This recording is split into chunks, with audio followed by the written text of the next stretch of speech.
কি করতে গিয়েছিলেন আপনি? নিজের জীবন নিজে শেষ করতে গিয়েছিলেন। জানেন না আত্মহত্যা মহাপাপ? তো কি করব আমি? আমার এই জীবন রাখতে চাই না। মেয়েটির এমন কথা শুনে স্বাধীন পুনরায় পপির গালে ঠাস ঠাস করে থাপ্পড় লাগিয়ে দেয়। স্বাধীনের থাপ্পড় খেয়ে পপি নিমিষেই চুপসে যায়। ব্রিজে থাকা রেলিং ধরে কাঁদতে কাঁদতে ব্রিজে বসে পড়ে। মেয়েটিকে এমনভাবে কাঁদতে দেখে স্বাধীন মেয়েটির দিকে তার ব্যাগে থাকা পানির বোতলটি এগিয়ে দিয়ে বলে, এই নিন, পানি খেয়ে নিন। তারপর মেয়েটি স্বাধীনের হাত থেকে পানির বোতলটি টেনে ঢক ঢক করে পানি খেতে লাগে। ধন্যবাদ আপনাকে। ধন্যবাদ দিতে হবে না, এখন সোজা আপনার বাসায় চলে যান। নেক্সট টাইম যেন এই ব্রিজের আশেপাশে না দেখি। আপনি যান, আমি একটু পরে বাসায় চলে যাব। হ্যাঁ, আমি এখান থেকে যাই আর আপনি পুনরায় সুইসাইড করতে যান, তাই তো? তা হবে না। আপনার বাসার অ্যাড্রেসটা বলেন, আপনাকে সেইখানে রেখে আসি। আপনাকে যাইতে বলছি, যান। এখন কথা পেঁচাচ্ছেন কেন? হ্যাঁ, পপির ধমকে স্বাধীন পপির হাত থেকে পানির বোতলটি নিয়ে ঢক ঢক করে পানি খেতে লাগে। আপনি পানি খাওয়ার হলে এখন যেতে পারেন। না, আপনাকে এখানে রেখে আর যাওয়া যাবে না। আমি গেলেই আপনি আবার সুইসাইড করবেন। আরে বললাম তো আর সুইসাইড অ্যাটেম্প্ট করব না। এখন আপনি যান, আমাকে একটু একা থাকতে দিন। তারপর স্বাধীন পপির কাছ থেকে অনেকটা দূরে গিয়ে দাঁড়িয়ে থাকে। অন্যদিকে পপি সেখানে অনেকক্ষণ বসে থাকে, অঝরে কান্না করতে লাগে। একটু পর পপি মাথা তুলে আশেপাশে তাকাতেই দেখে স্বাধীন ব্রিজের শেষ মাথায় দাঁড়িয়ে আছে আর পপির দিকে তাকিয়ে আছে। স্বাধীনের এমন বিহেভিয়ার দেখে নিমিষেই পপির মুখে একটু মুচকি হাসির রেখা ফুটে ওঠে। কেন জানি মন খুলে হাসতে ইচ্ছে করছে তার স্বাধীনের এমন কর্মকাণ্ড দেখে। তারপর পপি তার হ্যান্ডব্যাগ থেকে ফোন বের করে কাউকে ফোন করে আসতে বলে ব্রিজে। অন্যদিকে স্বাধীন ব্রিজের সামনে থ মেরে দাঁড়িয়ে থেকে পপির প্রত্যেকটা লক্ষণ পর্যবেক্ষণ করছে। একটু পর একটা কালো রঙের কার এসে পপির সামনে ব্রেক করে। তারপর পপি কারে উঠে চলে যায়। তারপর স্বাধীন সেখানে না দাঁড়িয়ে থেকে তার বাসার উদ্দেশ্যে অগ্রসর হয়। আপনারা কিছুই বুঝতে পারছেন না, তাই তো? আসেন আপনাদেরকে বুঝিয়ে বলি। মা, আর একটু ঘুমাইতে দাও না। ইন্টারভিউ তো সেই সকাল 10টা থেকে। হারামজাদা, ঘড়ির দিকে একবার তাকিয়ে দেখ কয়টা বাজে। তারপর স্বাধীন তার পাশে থাকা ফোনটা পাওয়ার অন করে দেখে সকাল 9টা বেজে গেছে। 9টা বাজতে দেখে স্বাধীন চিল্লানি দিয়ে খাট থেকে উঠে তার মাকে উদ্দেশ্য করে বলে, মা, আর একটু আগে আমাকে ডাকবে না? এখন আর ডাকতে? তারপর স্বাধীন তড়ি ঘড়ি করে শোয়া থেকে উঠে টিউবওয়েল পাড়ে গিয়ে ফ্রেশ হয়ে রুমে এসে একটু পরিপাটি হয়ে ইন্টারভিউ দেওয়ার জন্য অফিসের উদ্দেশ্যে বেরিয়ে পড়ে। না মা, হাতে সময় নেই, জ্বলতে যেতে হবে। 10টা থেকে আবার ইন্টারভিউ শুরু হবে। তারপর সেইখানে আর এক মুহূর্ত দাঁড়িয়ে না থেকে স্বাধীন অফিসের উদ্দেশ্যে বেরিয়ে পড়ে। এদিকে বাসার বাইরে এসে অনেকক্ষণ অপেক্ষা করার পরও কোনো রিক্সা পাচ্ছে না যে যাবে। তারপর রাস্তা ধরে হাঁটতে লাগে। একটু পর এটা রিক্সা দেখতে পায়। তারপর রিক্সাটা নিয়ে স্বাধীন সোজা অফিসের উদ্দেশ্যে বেরিয়ে পড়ে ইন্টারভিউ দেওয়ার জন্য। একটু পর গিয়ে রিক্সাটা ব্রেক করে অফিসের সামনে গিয়ে তারপর রিক্সা থেকে নেমে ভাড়া মিটিয়ে অফিসের ভিতরে চলে যায়। অফিসে গিয়ে স্বাধীন দেখতে পায় ইন্টারভিউয়ের জন্য প্রায় 100 মানুষ অপেক্ষা করছে, যেখানে এই অফিসে এমপ্লয়ি নিবে মাত্র 10 জন। এই চাকরিটাও বুঝি আমার আর হবে না।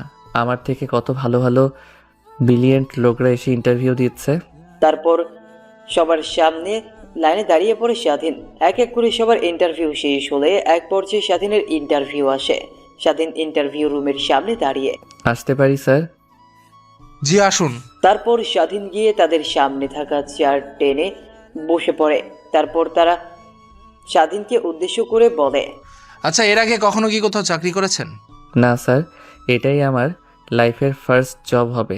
বাট একটা জিনিস কি স্যার, আমাকে একটা কাজ একবার দেখিয়ে দিলে সেই কাজটা দ্বিতীয়বার দেখাতে হবে না। বুঝতে পারছি, তা শুধু খালি হাতে কি আর চাকরি পাওয়া যায়? স্যার, বুঝতে পারছি না আপনারা কি বলছেন। বলতে চাচ্ছি যে আমাদেরকে একটু মিষ্টিমুখ করার, তাহলে আপনার চাকরি কনফার্ম হয়ে যাবে। স্যার, তা তো আপনাদের মিষ্টিমুখ করাবো, আগে জবটা হয়ে নিক। স্বাধীনের এমন কথা শুনে ইন্টারভিউ রুমে থাকা সবাই হা করে হাসতে লাগে। লোকগুলোর হাসির কারণ বুঝতে পারে না স্বাধীন। আরে বাবা, আমি আপনাকে বোঝাতে চাচ্ছি যে এখানে জব পেতে হলে আমাদেরকে কিছু টাকা দিতে হবে। সবাইকে টাকার অফার করেছি, ওরা রাজি হয়েছে। প্রত্যেকজন তাদের পদের জন্য আমাদেরকে 3 লাখ করে টাকা দেবে। আপনি যদি 3 লাখ টাকার বেশি দেন তাহলে তাদেরকে রেখে আপনাকে চাকরি দেবো। স্যার, আমার বাবা বলেছে কখনো ঘুষ দিয়ে আমাকে চাকরি দেবে না, আর আমিও চাই না ঘুষ দিয়ে চাকরি করতে। প্রয়োজন হলে রিক্সা চালিয়ে খাবো, তাও ঘুষ দিয়ে কোনো চাকরি নেব না। তারপর স্বাধীন সেখানে আর দাঁড়িয়ে না থেকে কেবিন থেকে বেরিয়ে যায়। স্বাধীনের এমন কথা শুনে ইন্টারভিউ নেওয়া প্রত্যেকেই বোকা বনে যায়। অন্যদিকে ইন্টারভিউ রুম থেকে বের হয়ে অফিসের আর এক মুহূর্ত না দাঁড়িয়ে অফিস থেকে বের হয়ে ফুটপাত দিয়ে হাঁটতে লাগে। সকালে না খেয়ে আসায় বিকেল 3টা বেজে যায়। পকেট থেকে ওয়ালেট বের করে দেখে মাত্র 50 টাকা। এই 50 টাকা দিয়ে স্বাধীন ভাবতে লাগে, এখন এই 50 টাকা কি করব? খাবার খাবো? অনেক কোথাও লেগেছে নাকি? 50 টাকা নিয়ে বাসায় যাব। বাসায় গিয়ে মা বাবাকে কি বলবো? চাকরি হয়নি। এখন তাদেরকে এমন কথা বলতেও খারাপ লাগে। কথাগুলো আনমনে ভাবতে ভাবতে ফুটপাত দিয়ে হাঁটছিল স্বাধীন। হাঁটতে হাঁটতে এক পর্যায়ে সারাদিন ফুটপাতে থাকা টি স্টলে চলে আসে। তারপর দোকানে বসে কলা পাউরুটি চা খেয়ে নেয়। বিল মিটিয়ে দোকান থেকে বের হয়ে পড়ে। হাতে থাকা 20 টাকার দিকে তাকিয়ে বলে, হায় টাকা! এই টাকার পিছে ছুটতে ছুটতে বিদ্যুৎ হয়ে যায়। দিন শেষে মাটিতে লুটিয়ে পড়তে হয় এই টাকার পিছু করতে। আনমনে কথাগুলো ভাবছিল স্বাধীন আর ফুটপাত দিয়ে হাঁটছিল। কোনো কিছু ভালো না লাগায় বাসায় ফেরার ইচ্ছা ঠিক তেমন একটা না হয় স্বাধীন গিয়ে নদীর পাড়ে একটা বেঞ্চে বসে নদীর দিকে তাকিয়ে রয়েছে। এভাবে অনেকটা সময় পার হয়ে যায়। হঠাৎ একটা মেয়ে এসে পেছন থেকে ডাকতে লাগে, ভাইয়া নেন না, একটা ফুল নেন না, আজকে মাত্র 2টা ফুল বিক্রি করছি। এই ফুলগুলো বিক্রি না করতে পারলে বাসায় আজকে খালি হাতে ফিরতে হবে, আর রাত্রিতে এই ফুলগুলো সব নষ্ট হয়ে যাবে। তখন যে টাকা দিয়ে ফুল কিনেছি সে টাকাও বিক্রি করতে পারবো না। নেন না ভাইয়া, নেন না, একটা ফুল নেন না। হঠাৎ কারো এমন কণ্ঠস্বর শুনতে পেয়ে স্বাধীনের দৃষ্টি নদীর দিক থেকে সরিয়ে পেছনের দিকে তাকিয়ে দেখে একটা বাচ্চা মেয়ে হাতে করে কিছু গোলাপ ফুল নিয়ে স্বাধীনের সামনে দাঁড়িয়ে কথাগুলো বলছে। স্বাধীন নিজেও বুঝতে পারে না মেয়েটিকে কি বলবে। নিজের কাছেও তেমন একটা টাকা নাই, মাত্র 20 টাকা আছে। তারপরেও মেয়েটিকে তার পাশে বসায়। দেখো আপুমনি, আমার কাছে অত টাকা নেই যে তোমাকে দেব, কিন্তু এই নাও 20 টাকা। জানি এই টাকা দিয়ে তোমার কিছুই হবে না, বাট রাখো। প্যান্টের পকেট থেকে ওয়ালেটটি বের করে 20 টাকা মেয়েটির দিকে এগিয়ে দিয়ে বলে কথাগুলো স্বাধীন।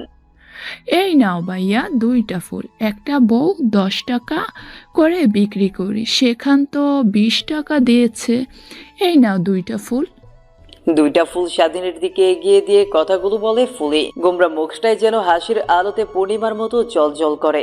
যদি নিজের আনন্দ দেখতে চাও তাহলে রাস্তার পাশে পড়ে থাকা মানুষদেরকে সাহায্য করো। যদি নিজের মধ্যেই মনুষ্যত্ব খুঁজে না পাও তাহলে রাস্তার পাশের মানুষদের দিকে তাকাও। যদি নিজের বাঁচার বিন্দুমাত্র আগ্রহ কমে যায় তাহলে রাস্তার পাশের মানুষদের দিকে তাকাও। তাহলেই বুঝতে পারবে তুমি তাদের থেকে কতটা ভালো স্থানে আছো। কি ভাইয়া, কি ভাবছো? ফুলগুলো না? না, আমার ফোন লাগবে না। আমার প্রিয় মানুষও নেই যাকে ফুল দেব। তারপর স্বাধীন বালতির ভেতর থেকে 2টা ফুল নিয়ে পুনরায় মেয়েটিকে অর্থাৎ ফুলিকে হাঁটু গেড়ে প্রপোজ করে বলে, আমার কিউট আপুটির জন্য 2টা ফুল। জানি আমার আপনার কাছে ফুলের সৌন্দর্য বড়ই ম্রিয়মান। তারপর স্বাধীন আর ফুল বিক্রি করা ফুলি মেয়েটি দুজনে মিলে নদীর পাশে থাকা টেবিলে বসে অনেকক্ষণ ধরে কথা বলতে লাগে। আচ্ছা আপু, তোমার বাসায় কে কে আছে? আসলে ভাইয়া আমার বাসায় তেমন কেউ নাই, শুধু মা আর আমি। আর মার মুখ থেকে শুনেছি বাবা নাকি অনেক আগেই মারা গেছে। আচ্ছা আপুমনি, তুমি পড়ালেখা করো না? হ্যাঁ ভাইয়া, লেখাপড়া করতাম, বাট প্রায় 1 বছর ধরে লেখাপড়া করি না। মা বাসায় বাসায় গিয়ে কাজ করতো আর আমি স্কুলে থাকতাম। কিন্তু হঠাৎ করে একদিন বাসায় এসে দেখি মা হওয়া ধরে কান্না করছে। আমি তার কাছে যেতেই আমাকে ধরে সে কান্না করে। এরপর থেকেই শুধু অসুস্থ হয়ে ঘরের ভেতরে থাকে। আমি কিচ্ছু বসতে না পেরে বস্তিতে থাকা এক ভাইয়ার সাহায্য নিয়ে এই ফুল কিনে বিক্রি করতে লাগে। তোমার মতো অনেক ভাইয়ারা আছে, আমাকে অনেক টাকা দিত, কিন্তু আজকে কোনো ভাইয়া আমাকে টাকা দেয়নি। এর কারণে অনেক মন খারাপ। বাসায় যেতে হবে, বাসায় একটু খাবারও নেই। তাহলে ভাইয়া তুমি এখানে বসে থেকে মনোমুগ্ধকর পরিবেশ উপভোগ করো, আমি তাহলে আসি, পরে না হয় আবার দেখা হবে। কথাটি বলেই ফুলি স্বাধীনের দিকে মুচকি হেসে টেবিল থেকে নেমে হাঁটতে লাগে।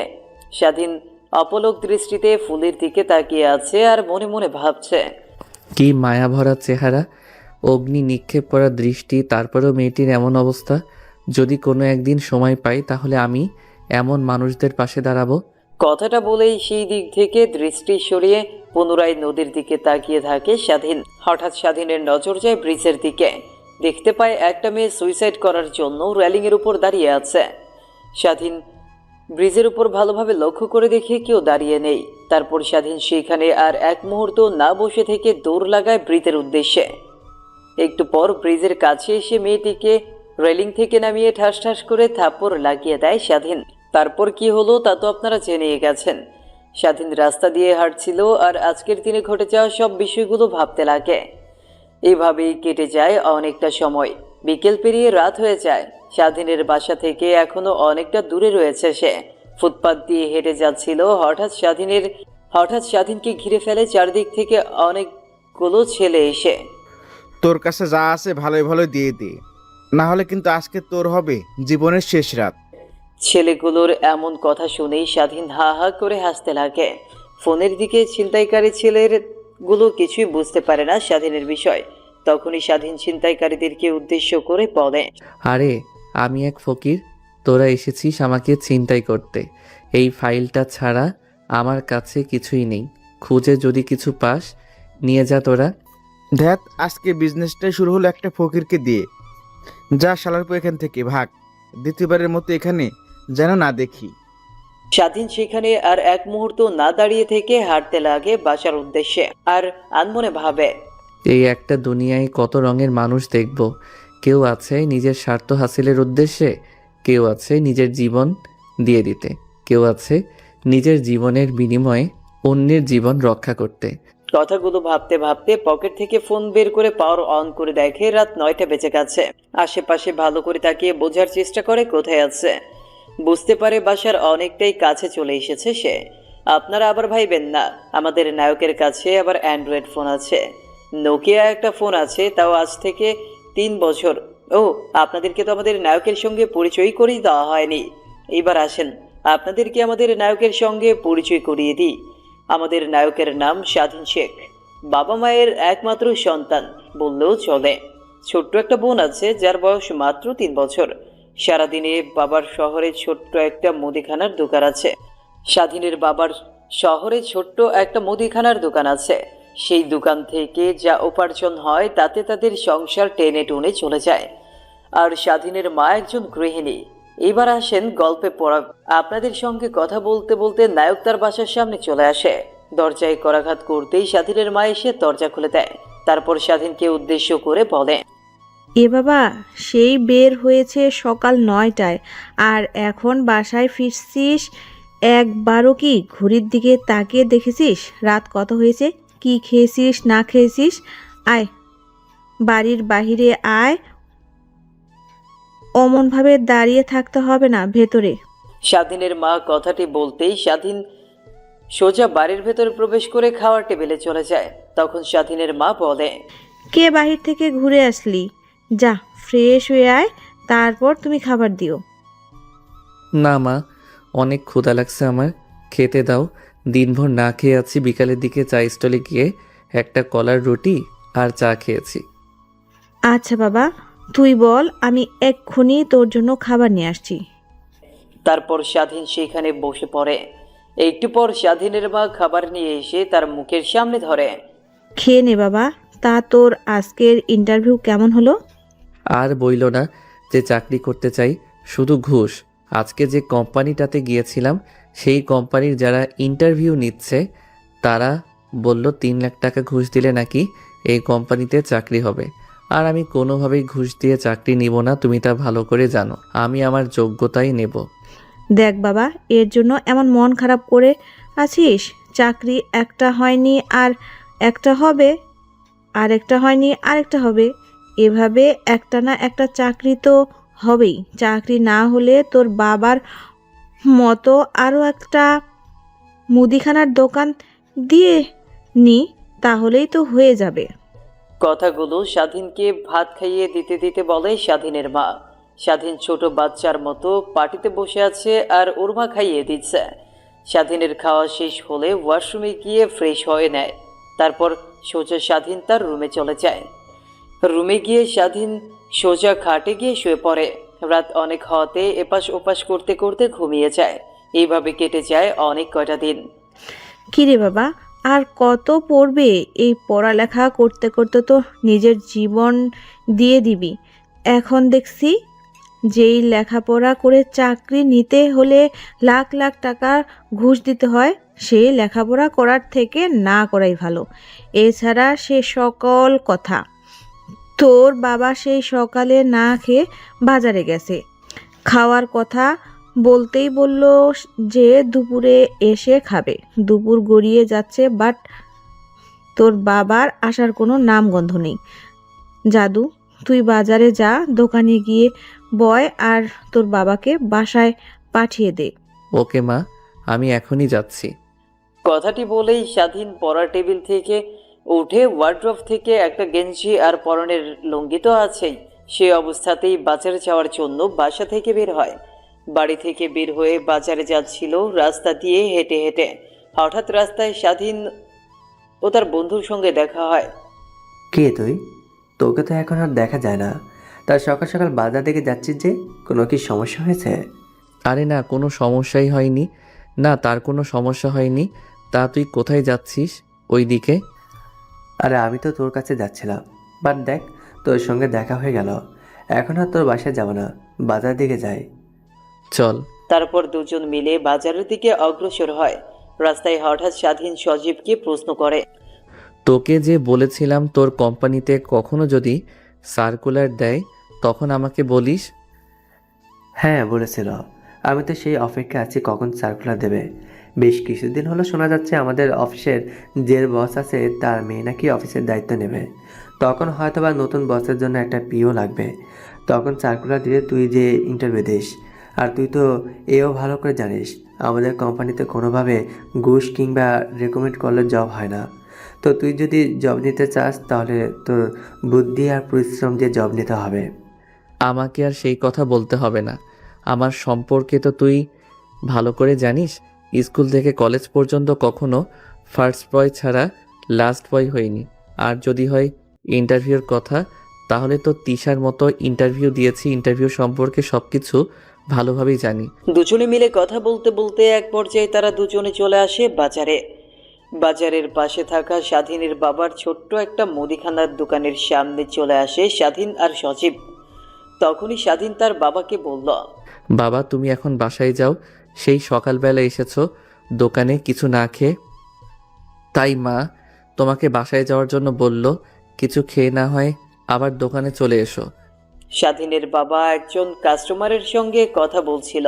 হঠাৎ ছেলের এমন কণ্ঠ শুনতে পেয়ে পেছনের দিকে তাকিয়ে স্বাধীনের কাছে গিয়ে বলে, তোকে কষ্ট করে লেখাপড়া করাইছি দোকানে বসানোর জন্য। তুই বড় একটা কোম্পানিতে চাকরি করবি, এটা আমার স্বপ্ন।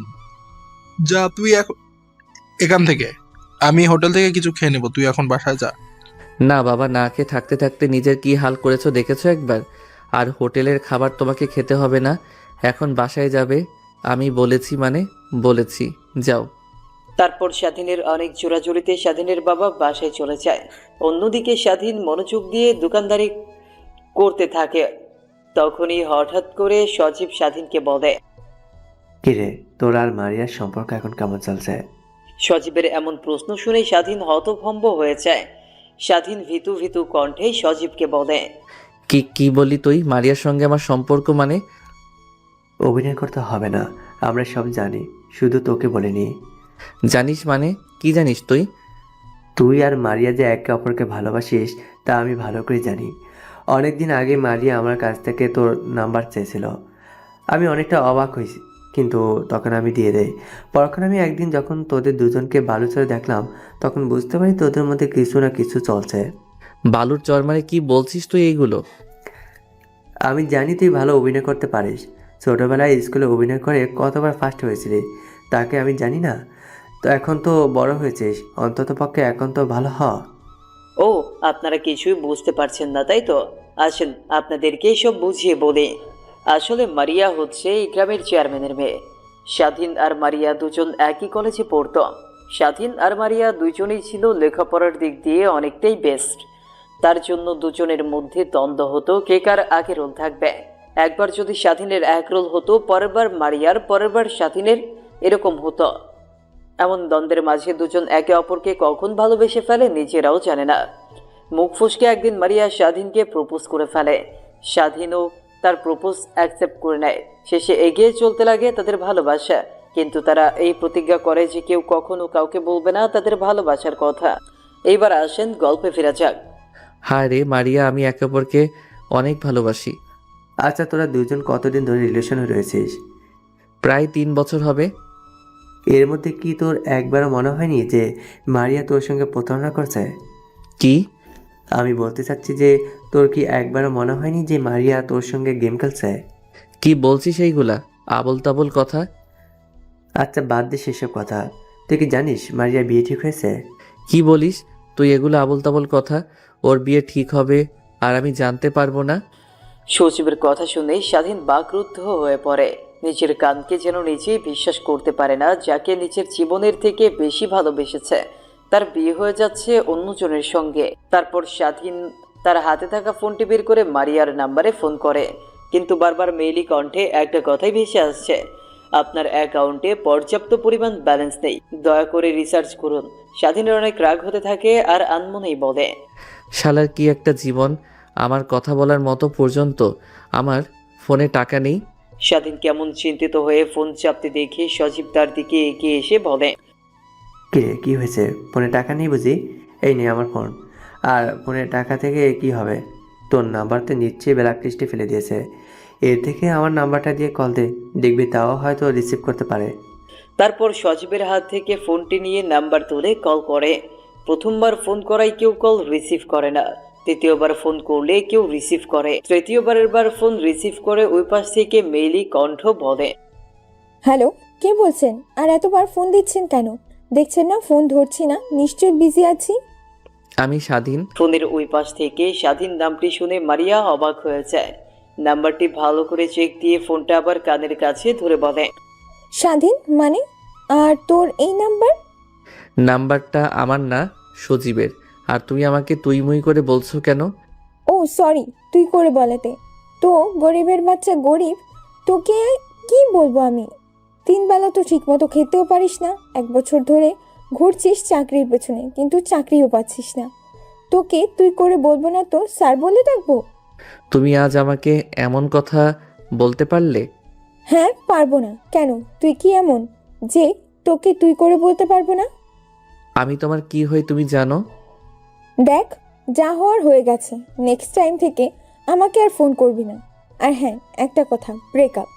কথাটি বলে ওই পাশের ফোন কেটে দেয় স্বাধীন। আবারও ওই নম্বরে ফোন করে, কিন্তু বারবার একটা কথাই ভেসে আসছে, আপনার কাঙ্ক্ষিত নাম্বারটি এই মুহূর্তে সংযোগ দেওয়া সম্ভব হচ্ছে না।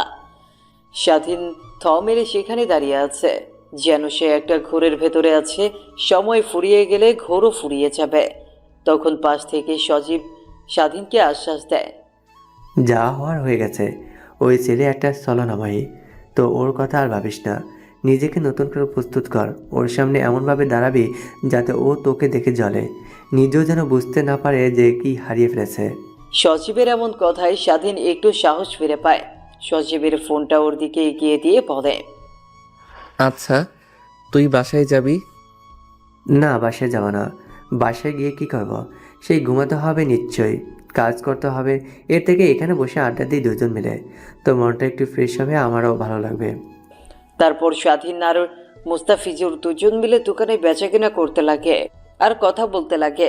মুহূর্তের মধ্যেই স্বাধীন যেন ভুলে যায় সবকিছু। স্বাধীন কেমন হাসি খুশি দেখে সজীব পুনরায় বলে, এরকম হাসি খুশি থাকবি সব সময়। তারপর দুজন মিলে আরো অনেকক্ষণ দোকানে বসে থাকে। অনেকক্ষণ পর স্বাধীনের বাবা চলে আসে দোকানে। তারপর স্বাধীন দোকান থেকে বের হতেই স্বাধীনের বাবা গিয়ে দোকানে বসে পড়ে। দোকানের ক্যাশ বাক্স থেকে 100 টাকা বের করে স্বাধীনের দিকে এগিয়ে। এনে বাবা, 100 টাকা। তুই তোর মরিচের মতো খরচ করিস। না বাবা, আমার টাকা লাগবে না, আমার কাছে টাকা আছে। তোর কাছে যে কি টাকা আছে তা আমি ভালো করে জানি। এখন কথা না বলে টাকাটা নিয়ে তোর প্রয়োজনে খরচ করিস। স্বাধীন তার বাবার কাছ থেকে টাকাটা নিতেও কেমন যেন শরম লাগে। বয়স হয়ে গেছে 24, এখনো যদি বাবার কাছ থেকে টাকা নেয় তাহলে কেমন দেখায় না। তারপরেও স্বাধীন তার বাবার দিকে হাত বাড়িয়ে দিয়ে টাকাটা নিয়ে নেয়। তারপর তারা দুইজন বাজারের একটা দোকানে গিয়ে চা খেতে লাগে। তখনই সজীবের ফোনে একটা ফোন আসে। কিরে বন্ধু সজীব, তুই সারাদিন কোথায় থাকিস? তুই জলদি তাড়াতাড়ি মাঠে আয়। পাশের গ্রাম থেকে খেলতে আইছে, ওদের যে করে হোক হারাতে হইব। শালারে এর আগে হাইরা গেছে, তারপর ওদের ডেমাক কমে নাই। এবার এসে বলতেছে যদি হারাতে পারে তাহলে ওদের নাকি আমাদের আস্তে একটা ছাগল দিবে। সত্যি বলছিস তো? আরে সত্যি বলছি, জলদি আয়, এখনই খেলা শুরু হবে। আর স্বাধীনকে এত করে ফোন করছি, ওর ফোন বন্ধ কেন? ওকে সঙ্গে নিয়ে আসিস কিন্তু, বললাম। কথাটা বলেই ফোনের এই পাশে থাকা ছেলেটা ফোন রেখে দেয়। তখনই স্বাধীন চায়ের কাপে একটা চুমুক দিয়ে সজীবকে উদ্দেশ্য করে বলে, কি রে, কে ফোন করেছে? আরে রিফাত ফোন করেছে, আমাদেরকে জলদি মাঠে যেতে বলল। আজকে নাকি আবারও পাশের গ্রাম থেকে খেলতে আসছে, আর যারা জিতবে তারা নাকি ছাগল পাবে। কি বলিস, সত্যি? হ্যাঁ সত্যি সত্যি, জলদি চল, আমাদের রেখে আবার খেলা শুরু করবে। কথাটি বলেই চায়ের কাপ সেখানে রেখে সে দৌড় লাগে মাঠের উদ্দেশ্যে। মাঠে গিয়ে দেখতে পায় সেখানে সবাই আগে থেকে উপস্থিত, শুধু তারা দুইজন নেই। তারপর খেলা শুরু হয়। আসলে খেলাটা হচ্ছে ক্রিকেট খেলা। ধরতে গেলে স্বাধীন পড়াশোনায় যতটা ভালো, খেলাধুলায় তার থেকেও ভালো। প্রথমে ব্যাট করে পাশের গ্রামের ছেলেরা, ওরা 124 রানের টার্গেট দেয়। তারপর পালা আসে স্বাধীনদের। এক এক করে 4টা উইকেট চলে যায়। তখন স্বাধীন মাঠে পাশ থেকে সচিব বলে, দেখ, আজকে যেভাবেই হোক আমাদেরকে জিততে হবে, না হলে কিন্তু ছাগলটা ওরা নিয়ে যাবে। আজ যদি পারি এই ছাগলটা দিয়ে কিন্তু আজকে রাতে পিকনিক হবে। বাকিটা তোর উপর ডিপেন্ড করছে। ওকে, আমি আমার শেয়ারটা দিয়ে চেষ্টা করব। এক এক করে স্বাধীন 4-6 মারতে মারতে ম্যাচটা জিতিয়ে ফেলে। সবাই অনেক খুশি হয়ে দৌড়ে স্বাধীনকে মাথার উপরে নিয়ে নাচতে লাগে। তারপর ছাগলটা নিয়ে তারা চলে যায় সোজা তাদের ক্লাব ঘরে। তারপর পিকনিকের আয়োজন শুরু হয়। অন্যদিকে স্বাধীন সেখানে আর না দাঁড়িয়ে বাসায় চলে যায়। বাসায় গিয়ে গোসল দিয়ে তার রুমে গিয়ে গায়ে এলিয়ে দিতেই মারিয়ার বলা কথাগুলো আনমনে ভাবতে লাগে। স্বাধীন ঘরের মধ্যে আর না থেকে রুম থেকে বের হয়ে তাদের ক্লাব ঘরের উদ্দেশ্যে বের হতেই পেছন থেকে তার মা বলে, কিরে বাবা, কই যাচ্ছিস তুই এত হন্তদন্ত হয়ে? তারপর স্বাধীন তার মাকে খেলায় জয় হয়ে ছাগল জিতে পিকনিকের কথা খুলে বলে। তারপর স্বাধীন তার মায়ের সামনে এক মুহূর্ত না দাঁড়িয়ে থেকে শুধু তাদের ক্লাব ঘরে চলে আসে। এসে দেখে একদল রান্না করছে আর একদল বক্স দিয়ে নাচানাচি করছে। রাত যখন প্রায় 11টা বেজে যায়, তখন খাওয়া দাওয়া শেষ করে যে যার বাসায় চলে যায়। স্বাধীন ও তার রুমে গিয়ে খাটে শুতে চোখ পেয়ে লোনা জল গড়িয়ে পড়তে থাকে। খাটের এই পাশ ওপাশ করতে করতে এক পর্যায়ে স্বাধীন ঘুমিয়ে যায়। পরের দিন সকালবেলা স্বাধীনের ঘুম ভাঙে আজানের শব্দে। শোয়া থেকে উঠে ওয়াশরুমে গিয়ে ফ্রেশ হয়ে নামাজ পড়ার জন্য মসজিদের দিকে অগ্রসর হয়। নামাজ পড়ে একটু হাঁটাহাঁটি করে পুনরায় বাসায় চলে আসে। অন্যদিকে, কি মা, তোরা দুজনে না একে অপরকে ভালোবাসতি, তো হঠাৎ করে কি হলো যে তুই সৌরভকে বিয়ে করবি না? ওর আমি আসল রূপ দেখি নাই। ওর মনের মধ্যে এমন ভয়ঙ্কর তা আমি কখনো ভাবতেও পারিনি। দেখো বাবা, তুমি আর এই বিষয় নিয়ে একটা কথাও বলবে না। আমি যেহেতু একবার বলেছি ওকে আর আমি বিয়ে করব না, তাহলে করবই না। আর যদি তুমি বেশি বাড়াবাড়ি করো তাহলে কিন্তু আমি বাসা থেকে বেরিয়ে যাব। দেখ মা, আমি তো অনেক বুড়ো হয়ে গেছি, আর কতদিন অফিস সামলাবো? আমার অফিস দেখাশোনা করার জন্য তো একজনকে দরকার। তাই ভেবেছি আমার বন্ধুর ছেলে যখন স্বাধীন, তাহলে ওকে তোর সঙ্গে বিয়ে দিয়ে ওকে ওই কোম্পানির দায়িত্ব দেব। আমি তোমার মেয়ে, আমি কি মরে গেছি? মানে কি বলতে চাইছিস তুই? শোনো, তোমার কোম্পানির দায়িত্ব আমি নিব। আমাকে আর অফিসে যেতে হবে না, কাল থেকে আমি যাব। তুই মেয়ে মানুষ হয়ে অফিস করবি কয়দিন বল? এইভাবে কেটে যায় আরো অনেক কয়েকটা দিন। স্বাধীন ও তার বন্ধুদের সঙ্গে মাঠে গিয়ে ক্রিকেট খেলছিল। হঠাৎ স্বাধীনের ফোনে তার মা ফোন করে। ফোন রিসিভ করতেই উপাস থেকে কান্না মিশ্রিত কণ্ঠ ভেসে আসে। মা, কি হয়েছে? কান্না করছো কেন তুমি? স্বাধীন রে, স্বাধীন রে, তোর বাবা কি হয়েছে মা বাবা? তোর বাবা কথা বলছে না, হাত পা ধীরে ধীরে ঠান্ডা হয়ে আসছে। জলদি আয় বাসায়। তারপর স্বাধীন আর কোনো কথা না বলে মাঠ থেকে দৌড়াতে দৌড়াতে বাসার উদ্দেশ্যে আসে। অন্যদিকে স্বাধীনকে এমনভাবে দৌড়াতে দেখে সজীব ও তার পিছু পিছু আসতে লাগে। বাসায় এসে সারাদিন দেখে রিপিট বাসায় এসে স্বাধীন দেখে তার বাবা তার রুমে অচেতনের মতো শুয়ে আছে, আর তার মা তার বাবার হাতে পায়ে সরষের তেল দিচ্ছে। তারপরেও কোনো হেলদুল আসছে না তার। স্বাধীন ওর বাবার কাছে গিয়ে বলতে লাগে। বাবা কি হয়েছে বাবা, কথা বলো। স্বাধীন তার বাবার গায়ে হাত দিয়ে এমন কথা বলতে লাগে। হঠাৎ পেছন থেকে সজীব এসে বলে, আঙ্কেলকে জলদি জলদি হাসপাতালে নিতে হবে, আমি গাড়ি নিয়ে আসি, ওয়েট কর একটু। তারপর সজীব বাজারে যায় গাড়ি আনার জন্য। তারপর স্বাধীনের বাবাকে সিএনজিতে করে শহরের হাসপাতালে নিয়ে যায়। হাসপাতালে নিয়ে যেতেই ডাক্তাররা আসে। তারপর স্বাধীনের বাবাকে ডাক্তাররা এসে আইসিইউতে ভর্তি করে। আইসিইউ রুমের সামনে থাকা চেয়ারের সাথে স্বাধীন এর মা আর সজীব বসে আছে। স্বাধীনকে চিন্তিত দেখে সজীব ওর কাঁধে হাত রেখে বলে, দেখ, কোনো টেনশন করিস না, আঙ্কেল ঠিক সুস্থ হয়ে উঠবে, আল্লাহর উপর বিশ্বাস রাখ। সজীবের এমন কথা শুনে স্বাধীন স্বস্তির নিঃশ্বাস ফেলে। প্রায় 1 ঘন্টা পর আইসিইউ কেবিন থেকে একটা ডাক্তার বের হয়। তখনই স্বাধীন বসা থেকে উঠে ডাক্তারের কাছে গিয়ে বলে, আমার বাবা কেমন আছে?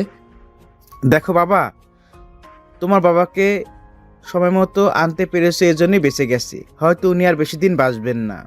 যদি বাঁচাতে চাও তাহলে হার্ট সার্জারি করতে হবে, অনেক টাকা লাগবে। তোমাদেরকে তো দেখে ধনী পরিবারের লোক মনে হচ্ছে না, তাই আর কিছু বললাম না। কথাটি বলে ডাক্তার সাহেব তাদের কাছ থেকে যেতে লাগবে। তখনই স্বাধীন পেছন থেকে ডাক্তারের হাত ধরে বলেন, আঙ্কেল প্লিজ আমার বাবাকে বাঁচান, যত টাকা লাগে আমি দিব, প্লিজ আমার বাবাকে সুস্থ করে দিন। ডাক্তার সাহেব স্বাধীনকে বসা থেকে দাঁড় করিয়ে বলে, দেখো বাবা, আমি হাসপাতালের সামান্য একজন কর্মচারী। আমি তোমাদের জন্য কি করতে পারি বলো? তোমার বাবা হার্টের সার্জারি করতে প্রায় 30 লক্ষ টাকা লাগবে। ডাক্তারের এমন কথা শুনে স্বাধীনের চোখে যেন নিমিষেই কালো মেঘে ছায়া ভেসে ওঠে। তারপর ডাক্তার সাহেব তার সামনে থেকে চলে যায়। অন্যদিকে সচিব অনেকটাই অবাক হয়, কারণ কোনোভাবে স্বাধীন এর বাবার জন্য জোগাড় করতে পারবে না, যেখানে তাদের সংসারে চলে একটা ছোট্ট মুদিখানা দোকান দিয়ে। তারপর স্বাধীন সোজা তার বাবার কাছে চলে যায়। স্বাধীনকে দেখে ওর বাবা বলে, জানি বাবা, আমি আর মাত্র অল্প কিছুদিনের মেহমান এই পৃথিবীতে। ডাক্তারকে অনেক করে জিজ্ঞাসা করেছি, বা ডাক্তার আমাকে কিছুই বলেনি। তা থেকে আমি তো জানি আমার এমন কোনো রোগ আছে যার জন্য অনেক অনেক টাকা লাগবে। স্বাধীন তার বাবার হাত জড়িয়ে ধরে বলে, বাবা আমি তোমাকে বাঁচাবো, যেভাবেই হোক না কেন। পাগলামি করিস না তুই। অন্যদিকে সচিব স্বাধীন তার বাবার এমন কথোপকথন দেখে সচিবের চোখেও লোনা জল বের হতে লাগে। নিজেরও তেমন কোনো সাধ্য নেই যে স্বাধীনকে সাহায্য করবে সচিব। তারপরে হাসপাতালে থাকতে থাকতে কেটে যায় 2টা দিন। তারপর হাসপাতালে বিল মিটিয়ে ডাক্তারের কাছ থেকে প্রেসক্রিপশন নিয়ে ডাক্তারের টেবিল থেকে বের হতে যাবে। তখনই ডাক্তার স্বাধীনকে উদ্দেশ্য করে বলে, দেখো বাবা, তোমাদেরকে কথাটা কি করে বলি তাও বলতে হবে। তোমার বাবার যদি হার্ট সার্জারি করতে চাও তাহলে 15 দিনের মধ্যে যে করে হোক টাকা ম্যানেজ করতে হবে। ডাক্তারের এমন কথা শুনে স্বাধীন অনেকটাই অবাক হয়। তারপর কেবিন থেকে বের হয়ে স্বাধীন তার বাবাকে নিয়ে বাসার উদ্দেশ্যে রওনা হয়। এভাবেই কেটে যায় প্রায় 1 সপ্তাহ। স্বাধীন প্রত্যেক দিন তার বাবার দোকানে যায়। যে টাকা ইনকাম হয় তাতে তাদের সংসার চলে, আর ওর বাবার ওষুধের খরচ চলে। স্বাধীন নিজেও বুঝে উঠতে পারে না কি করে তার বাবাকে হার্ট সার্জারি করাবে। হঠাৎ স্বাধীনের ফোনে একটা ফোন আসে। ফোনের দিকে তাকিয়ে দেখে সজীব কল করেছে। তারপর ফোনটা রিসিভ করে কানের কাছে ধরতেই ওই পাশ থেকে সজীব বলে, শোন, তোর জন্য একটা গুড নিউজ আছে। এত ব্যাড নিউজের মাঝেও গুড নিউজ শুনতে অনেকটাই হাস্যকর লাগছে না রে? আরে রাখ তো তোর লাগামবিহীন কথা। তুই বলছিলি না তোর একটা জব লাগবে? আমাদের কোম্পানিতে সার্কুলার দিয়েছে, আমাদের বসের মেয়ের পার্সোনাল বিয়ে হওয়ার জন্য কালকে ইন্টারভিউতে আসতে পারবে। স্বাধীন কিছু একটা ভেবে বলে, হ্যাঁ পারবো। তারপর স্বাধীন আর সজীব আরো অনেক কথা বলতে লাগে। অনেকক্ষণ পর ফোন কেটে দিয়ে স্বাধীন ভাবতে লাগে, যদি দোকানটা বিক্রি করি তাহলে প্রায় 2 লাখ টাকার মতো হবে, আর জব ব্যাংকে থেকে কিছু টাকা তুলবো, আর কোম্পানির কাছ থেকে কিছু টাকা অগ্রিম চেয়ে নেব। কথাগুলো আনমনে ভাবতে লাগে স্বাধীন। রাত হয়ে গেলে স্বাধীন দোকান বন্ধ করে ফার্মেসি থেকে তার বাবার জন্য ঔষধ কিনে বাসায় চলে যায়। এভাবেই কেটে যায় রাত। পরের দিন সকালবেলা স্বাধীন ঘুম থেকে উঠে ফ্রেশ হয়ে খাওয়া দাওয়া না করেই বাসা থেকে বের হতে যাবে, অমনি স্বাধীনের মা পেছন থেকে ডাক দিয়ে বলে, কিরে বাবা, কই যাচ্ছিস এত সকাল সকাল, আর হাতে কিসের ফাইল? মা, সজীবদের কোম্পানিতে, সজীবদের কোম্পানির বসের পার্সোনাল পিএ পদে। তো খাবার খেয়েছস? স্বাধীন ঘরের দিকে তাকিয়ে দেখে 9টা বেজে গেছে। তখন তার মাকে উদ্দেশ্য করে বলে, দেখো, আর 9টা বেজে গেছে, আর 10টা থেকে ইন্টারভিউ শুরু হবে। এখন খাবার খেতে নিলে অনেক লেট হয়ে যাবে, এর থেকে আমি ইন্টারভিউ দিয়ে এসে খাবো। স্বাধীন তার মাকে কথাটি বলে আর এক মুহূর্ত বাসার ভেতরে না দাঁড়িয়ে ইন্টারভিউ দেওয়ার জন্য বেরিয়ে পড়ে। প্যান্টের পকেটে হাত দিয়ে দেখে মাত্র 50 টাকা আছে। তারপর একটা রিকশায় করে সোজা অফিসের সামনে চলে আসে। গেটের সামনে আসতেই দারোয়ান বলে, কি চাই? এমনভাবে অফিসের দিকে ড্যাব ড্যাব করে তাকিয়ে আছেন কেন? আঙ্কেল, আজকে নাকি এই কোম্পানিতে বসের পার্সোনাল দিয়ে পদে ইন্টারভিউ নেবে, তো আমি ইন্টারভিউ দিতে আসছি। ও আচ্ছা, তাহলে ভিতরে যাও। ভিতরে গিয়ে দেখতে পারবে ওয়েটিং রুমে অনেকে বসে আছে, তুমি ওর সঙ্গে গিয়ে বসে পড়ো। একটু পর থেকে ম্যাম ইন্টারভিউ নেওয়া শুরু করবে। কেন, আপনার ম্যাম এখনো আসেনি? না ম্যাম, সাহেব তো এখন আসেনি। উনি এমনিতে সচরাচর লেট করে না, বাট আজকে লেট করলো কেন নিজেও জানি না। অন্যদিকে পপি তার বাবাকে অনেকভাবে বোঝানোর চেষ্টা করে যে কোনোভাবেই সে সৌরভকে বিয়ে করতে পারবে না। পপির বাবা তার কথাতেই অটুট। তোদের বিয়ে আমরা সেই ছোট থেকে ঠিক করেছি, তুই তো সেটা জানিস। আমার বন্ধুকে দেওয়া কথা আমি কখনই বরখাফি করতে পারবো না। তোমার বন্ধুকে দিয়েছো, কথা বলো, খারাপ করতে পারবে না। তাই বলে কি আমার কোনো মতামত নেই? নিজের ভালো আমি নিজে বুঝতে জানি। পপির এমন কথা শুনে পপির বাবার বুকে হাত দিয়ে মাটিতে বসে পড়ে। পপি পেছন ফিরে তার বাবাকে এমন অবস্থায় দেখে দৌড়ে গিয়ে তার বাবাকে বলে, বাবা কি হয়েছে তোমার? এমন করছো কেন? পপির বাবা পপির হাত ওনার বুক থেকে সরিয়ে নেয়। তারপর পপি বাইরে থাকা কাজের ছেলেপেলেদেরকে ডাক দিয়ে তার বাবাকে নিয়ে হাসপাতালে চলে যায়। হাসপাতালে নিয়ে যাওয়ার পর ডাক্তাররা পপির বাবাকে আইসিইউতে ভর্তি করে। অনেকক্ষণ পর ডাক্তার কেবিন থেকে বের হলে পপি ডাক্তারের কাছে গিয়ে বলে, আঙ্কেল, আমার বাবার কি হয়েছে? মামনি, তোমার বাবা স্ট্রোক করতে নিয়ে এসেছিল, বাট অল্পের জন্য বেঁচে গেছে। ওনাকে এমন কোনো কথা বলো না যাতে উনি অনেক কষ্ট পায়। ডাক্তার কথাটি বলেই চলে যায়। অন্যদিকে পপি নিজেও জানে না কি করবে এখন।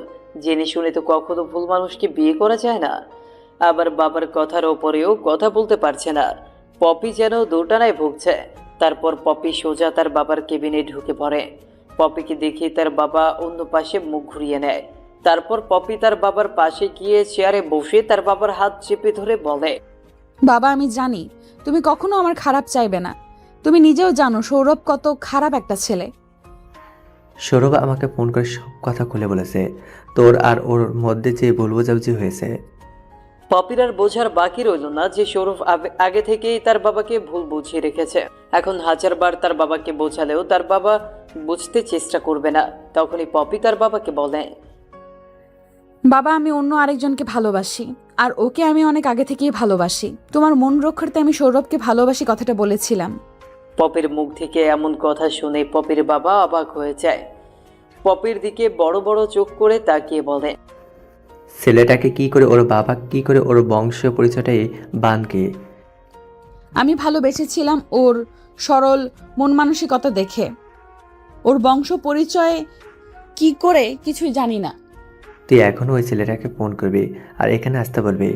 আচ্ছা বাবা, আমি ফোন করে আসতে বলবো, কিন্তু আজকে তো আমাকে ইন্টারভিউ নিতে হবে আমার পার্সোনাল পিএর জন্য।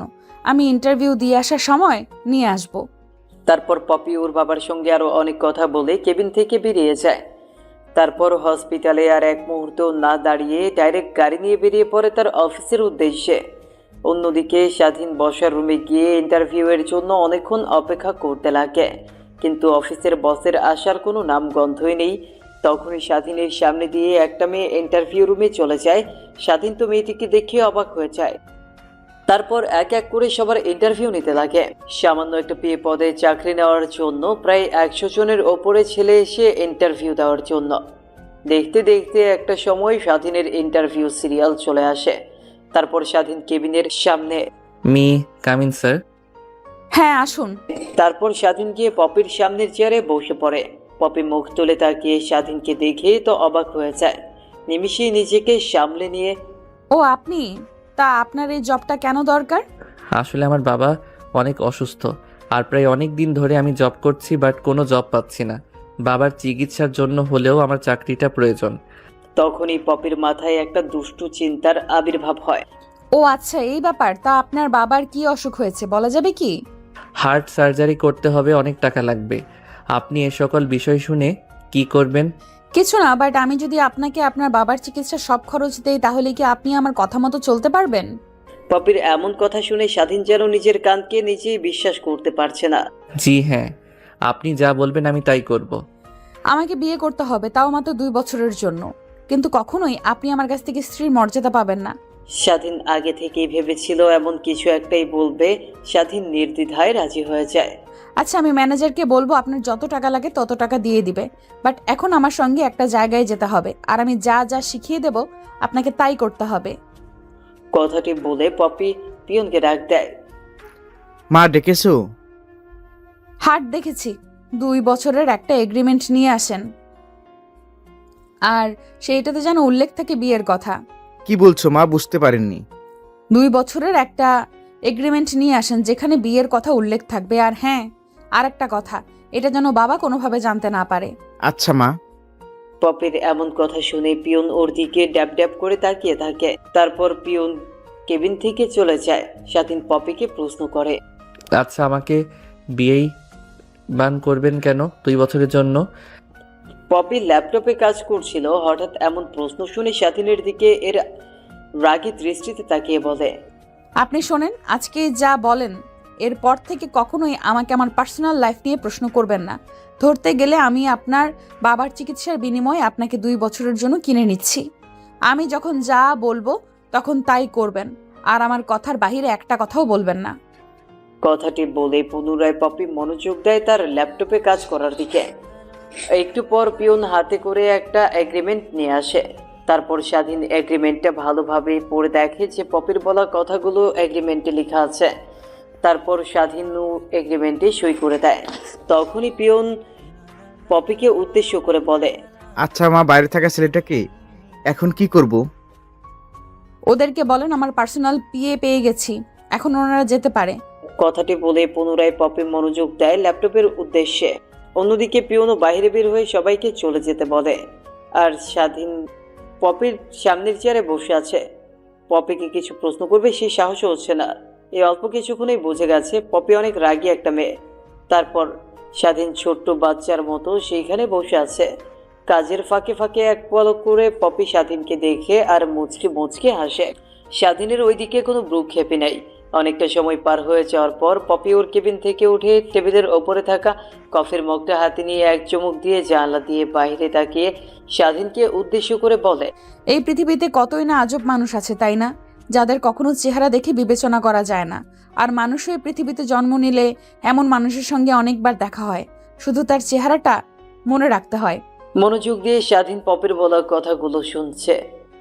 আচ্ছা, আপনি কি কখনো কাউকে ভালোবাসছেন নিজের জীবনের থেকে বেশি? পপির এমন প্রশ্নে স্বাধীন কি উত্তর দিবে বুঝে উঠতে পারে না। মাথা দিয়ে হ্যাঁ বোঝায়। তাকে কি পেয়েছেন? স্বাধীন মাথা দিয়ে না বোঝায়। নিশ্চয়ই আপনাকে সে অপব্যবহার করেছে, নয়তো সে আপনাকে তার প্রয়োজনে খাটাইছে, তাই তো? পপির এমন প্রশ্নে স্বাধীন কি বলবে কিছুই বুঝে উঠতে পারে না। পপির এমন কথা শুনে স্বাধীনের চোখ থেকে এক ফোঁটা অশ্রু বের হতেই স্বাধীন তা হাত দিয়ে মুছে ফেলে। ও সরি, আপনাকে পার্সোনাল প্রশ্ন করায়। এখন আছেন আমার পিছু পিছু। তারপর পপি কফির মগটা টেবিলের উপর রেখে কেবিন থেকে বের হয়ে যায়। স্বাধীন ওর পিছে পিছে যেতে লাগে। একটা গাড়ির সামনে গিয়ে দাঁড়িয়ে বলে, আজকে থেকে আমি যখন গাড়িতে উঠবো তখন তুই আমার আগে আগে এসে দরজা খুলে দিবি, মনে থাকে যেন দ্বিতীয়বার আর তোকে যেন বলতে না হয়। পথে এমন কথা শুনেই স্বাধীন দৌড়ে গিয়ে গাড়ির দরজা খুলে দেয়। তারপর গাড়ি চলতে লাগে তার আপন গতিতে। হঠাৎ ড্রাইভারকে বলে পপি, আচ্ছা, আপনার জানা মতে আশেপাশে কোনো কাজী অফিস আছে কিনা? জি ম্যাম, আসে। কাজে অফিস দিয়ে কি করবেন? তোমাকে কি আমি অত প্রশ্ন করতে বলেছি আছে কিনা? যদি থাকে সেখানে নিয়ে যাও, চলো। তারপর ড্রাইভার গাড়ি ঘুরিয়ে কাজী অফিসের দিকে যেতে লাগে। একটু পর গিয়ে গাড়ি ব্রেক করে কাজী অফিসের সামনে। গাড়ি ব্রেক করতেই স্বাধীন গাড়ি থেকে বের হয়ে পপি যে দরজা দিয়ে গাড়ি থেকে বের হবে ওই দরজাটা খোলে। তারপর পপি হাঁটতে হাঁটতে কাজী অফিসে ঢোকে। স্বাধীন পপির পেছন পেছন যেতে লাগে কাজী অফিসের ভেতরে। তারপর কাজী ওদের দুজনকে উদ্দেশ্য করে বলে, কে তোমরা আর এখানে কেন এসেছো? কাজী অফিসে কেন আসে? বিয়ে করতে তো আমরা বিয়ে করতে এসেছি। তো বিয়ে করতে এসেছো তাহলে মাত্র দুজন কেন? আরো কয়েকজন লাগবে। তোমার পক্ষ থেকে দুজন সাক্ষী আর ছেলের পক্ষ থেকে দুজন সাক্ষী, এছাড়া কোনোভাবে বিয়ে পড়ানো সম্ভব না। যত টাকা লাগে আমি দিব, আপনি বিয়ে পড়ান। দেখো মা, এভাবে তো টাকার কথা উল্লেখ হচ্ছে না। বিয়ে পড়াতে গেলে সাক্ষী লাগে আর ওদের সই লাগে। তারপর পপি কাজীর সঙ্গে বেশি কথা না বলে কাজী অফিসের বাইরে এসে দেখে অনেক মানুষ দাঁড়িয়ে আছে। তারপর তাদেরকে টাকার লোভ দেখালে তারা বিয়েতে সাক্ষী হওয়ার জন্য রাজি হয়। পুনরায় পপি কাজী অফিসে প্রবেশ করে। তারপর কাজী সাহেব পপি আর স্বাধীনের বিয়ে পড়াতে লাগে। এভাবেই শেষ হয় তাদের বিয়ের পর্ব। তারপর কাজীকে টাকা মিটিয়ে কাবিননামার একটা ফটোকপি নিয়ে কাজী অফিস থেকে বের হয়ে যায়। গাড়ির সামনে আসতেই সারাদিন দৌড়ে এসে গাড়ির দরজা খুলে দেয়। তারপর স্বাধীন গিয়ে গাড়িতে বসে পড়ে। তখন ড্রাইভার পুনরায় পপিকে বলে, আচ্ছা ম্যাম, এখন কোথায় যাবেন? হসপিটালে যাব। আর বাবা যেন কোনোভাবেই জানতে না পারে আমি ওই ছেলেটাকে জোর করে বিয়ে করেছি, টাকার প্রলোভন দেখিয়ে। যদি জানতে পারে তো চাকরি তো শেষ করবেই, পাশাপাশি তোকেও শেষ করে ফেলবো। পপি এমন কথা শুনে ড্রাইভার শুকনো ঢোক গেলে। তারপর ড্রাইভার মনোযোগ দিয়ে গাড়ি চালাতে থাকে। একটু বড় গাড়ি এসে থামে একটা হাসপাতালে। স্বাধীন হাসপাতালটা দেখে অবাক হয়, কারণ এর আগে স্বাধীন তার বাবাকে এই হাসপাতালটাতেই নিয়ে এসেছিল। তারপর স্বাধীন গাড়ি থেকে নেমে যেদিক দিয়ে বের হবে ওই দরজাটা খুলে দেয়। পপি যেতে লাগে আগে আগে, আর স্বাধীন পপির পিছু পিছু হাসপাতালে প্রবেশ করে। পপি ওর বাবার কেবিনের সামনে গিয়ে স্বাধীনকে উদ্দেশ্য করে বলে, এখন যেমন চুপচাপ ছিলি তা এখন আর থাকা যাবে না। আমার সঙ্গে হাসি খুশি ভাবে কথা বলবি, আর তোকেও আমি হাসি খুশি ভাবে কথা বলবো। কিন্তু খবরদার কোনোভাবে যেন আমার উপর তুই স্বামীর অধিকার যেন না খাটাস বাবার সামনে। স্বাধীন মাথা দিয়ে হ্যাঁ বোঝায়। তারপর দরজার কেবিন ধাক্কা দিতে পপির বাবা কেবিনের দরজার দিকে তাকিয়ে দেখে পপির সঙ্গে একটা ছেলে দাঁড়িয়ে আছে। আয় মা, ভেতরে আয়। দরজার সামনে এমনভাবে দাঁড়িয়ে আছিস কেন? আচ্ছা বাবা, তুমি বলেছিলে না আমি কাকে ভালোবাসি আর কাকে বিয়ে করতে চাই? এই সেই ছেলে। আর তুমি জানলে অবাক হবে আমি একে বিয়ে করেছি। কথাটি বলেই পপি ওর বাবার দিকে স্বাধীন আর ওর কাবিননামাটি এগিয়ে দেয়। পপির বাবা পপির হাত থেকে কাবিননামাটা নিয়ে পড়তে লাগে। পপির দিকে একটু রাগের দৃষ্টিতে তাকিয়ে, এখানে বিয়ের তারিখ দেওয়া তো আজকের। হ্যাঁ বাবা, আমরা আজকেই বিয়ে করেছি। বিয়ে করে সোজা তোমার সঙ্গে দেখা করতে নিয়ে এসেছি। তারপর পপির বাবা কেবিন থেকে বের হতে যাবে, অমনি পরিচিতি নিলেই স্বাধীন দৌড়ে এসে তাকে ধরে ফেলে। স্বাধীনের এমন কর্মকাণ্ডে স্বাধীনের বাবা মা অনেক খুশি হয়। তারপর স্বাধীন পপির বাবাকে আধশোয়া হয়ে শুইয়ে দিয়ে বলে। তখনই স্বাধীনকে উদ্দেশ্য করে পপির বাবা বলে, তা বাবা, তোমার নাম কি? আঙ্কেল, আমার নাম মোহাম্মদ স্বাধীন শেখ। তো বাবা, এখন তুমি কি করছো? স্বাধীন থতমত খেয়ে যায়। এমন প্রশ্নে কি বলবে? পপির দিকে তাকাতেই পপি ওর বাবার দিকে উদ্দেশ্য করে, ওই আমার কোম্পানিতে জব করেন। কই, এর আগে তো কখনো একে আমাদের কোম্পানি দেখিনি। না মানে বাবা, আমার তো এখন একটা পার্সোনাল পিএর দরকার, তো একে আমি আমার পার্সোনাল পিএ বানিয়েছি। তা ভালো করেছিস তুই। আচ্ছা বাবা, তোমার বাবা মা কি করে? পপির বাবার এমন প্রশ্নের স্বাধীন পুনরায় পপির দিকে তাকায়। তখন পপি চোখের ইশারা দিয়ে সত্যি কথা বলতে বলে, আসলে আঙ্কেল, আমার বাবার বাজারে একটা ছোট্ট মুদিখানার দোকান আছে আর মা বাসায় থাকে। ও আচ্ছা, নিজেরাই বিয়ে করে নিলে একটাবার আমাদের মতামত প্রয়োজন মনে করলে না? আসলে আঙ্কেল, পপি অনেক জোরাজোরি করছিল আর আমি ওকে না করতে পারিনি, কারণ অনেক ভালোবাসি তোকে, তাই। কথাটা বলেই স্বাধীন পপির দিকে তাকায়। দেখে পপি ওর দিকে রাগী দৃষ্টিতে তাকিয়ে আছে। সাথে সাথে সাথে দৃষ্টি সরিয়ে পপির বাবার দিকে তাকায়। তারপর পপির বাবা স্বাধীন পপি তিনজনে মিলে অনেকক্ষণ কথা বলতে লাগে। কথা বলার এক পর্যায়ে পপির বাবা বলে, সালমা, এখন বাসায় যাব। বাসায় যাবে মানে? তুমি না হার্ট স্ট্রোক করেছো? তোমার না রেস্ট দরকার? কে বললো আমি হার্ট স্ট্রোক করেছি? তোদের সঙ্গে হাসি খুশিভাবে কথা বলছি। আমাকে কি দেখে তোর মনে হচ্ছে আমি এখন অসুস্থ? সম্পূর্ণ সুস্থ হয়ে গেছি। চল বাসায়। না বাবা, তুমি আর 1-2টা দিন হসপিটালে থাকো। তোমার তখন কেমন অবস্থা হয়? আরে পাগলিমি, আমি সম্পূর্ণ সুস্থ হয়ে গেছি। এখন আর আমার রেস্ট লাগবে না। যা রেস্ট করব তা বাসায় গিয়ে করব। তখনই কেবিনের ভেতরে ডাক্তার আসে। ও আঙ্কেল, আপনি এসেছেন? দেখেন না, বাবা বাসায় যাওয়ার জন্য পাগল হয়ে গেছে। বললাম আর 1-2টা দিন থেকে যেতে। তারপর ডাক্তার পপির বাবাকে ভালোভাবে চেক আপ করিয়ে বলে, না মামনি, তোমার বাবাকে এখন তুমি নিয়ে যেতে পারো। তিনি এখন সম্পূর্ণ সুস্থ। আর যেহেতু উনি থাকতে চাচ্ছেন না, তাহলে তুমি নিয়ে যাও। পপির পাশে স্বাধীনকে দাঁড়িয়ে থাকতে দেখে ডাক্তার বলে, ও তুমি তা বাবা, তোমার বাবার শরীরের অবস্থা এখন কেমন আছে? ডাক্তারের এমন প্রশ্নে পপি আর পপির বাবা স্বাধীনের দিকে তাকায়। ডাক্তার পুনরায় স্বাধীনকে বলে, ও তুমি তা বাবা, তোমার বাবার শরীরের অবস্থা এখন কেমন? আচ্ছা আঙ্কেল, আপনার সঙ্গে এই বিষয় নিয়ে পরে কথা বলি, এখন না বলে। আর আঙ্কেল আসুন, আপনাকে বাসায় রেখে আবার আমার বাসায় যেতে হবে। ডাক্তারকে সম্পূর্ণ কথা বলতে না দিয়ে স্বাধীন কথাগুলো বলে ওঠে। তারপর কেবিন থেকে পপি, পপির বাবা, স্বাধীন তিনজনেই বের হয়ে গাড়ির কাছে চলে আসে। সারাদিন দৌড়ে এসে গেট খুলতে যাবে, তার আগেই স্বাধীনকে চোখ দিয়ে নিষেধ করে খোলার জন্য। স্বাধীনের এমন দৌড়ে আগে যাওয়া দেখে পপির বাবা একটু অবাকে হয়। নিমিষেই নিজেকে সামলে নেয়। তারপর এক এক করে সবাইকে গাড়িতে উঠে বসে। তারপর গাড়ি চলতে লাগে তার আপন গতিতে। একটু বড় গাড়িটা দিয়ে ঢুকে একটা আলিশান বাড়ির ভেতরে। স্বাধীন তো বাইরের দিকে তাকিয়ে হা হয়ে আছে। স্বাধীনকে এমনভাবে তাকিয়ে থাকতে দেখে পপি একটু ওর দিকে তাকিয়ে মুচকি হাসে। তারপর বাসার সামনে গাড়ি ব্রেক করতেই এক এক করে সবাই গাড়ি থেকে বেরিয়ে পড়ে। তখনই স্বাধীন পপির বাবাকে উদ্দেশ্য করে, আচ্ছা আঙ্কেল, তাহলে আমি এখন যাই। কই যাবে তুমি? আঙ্কেল, বাসায় যেতে হবে আমাকে। বাসায় যাবে মানে? তোমাদের আজকে বিয়ে হলো আর তুমি বাসায় যাওয়ার কথা বলছো? পপির বাবার মুখ থেকে এমন কথা শুনে স্বাধীন থতমত খেয়ে যায়। পরক্ষণে নিজেকে সামনে নিয়ে বলে, আঙ্কেল, হুট করে পপি আমাকে বিয়ে, বস্তিতে থাকি, ওইখানে আমার অনেক চেনা পরিচিত ভাই বিরাদার আছে। ওনারা আবার আমাকে না দেখলে অনেক চিন্তা করবে। আমি কি ওনাদের কাছ থেকে বিদায় নিয়ে আসি আর আমার আর পথের সম্পর্কে কথাটা বলে আসি? আচ্ছা তোমাকে যেতে দেবো, বাট একটা শর্তে। কি শর্ত আঙ্কেল?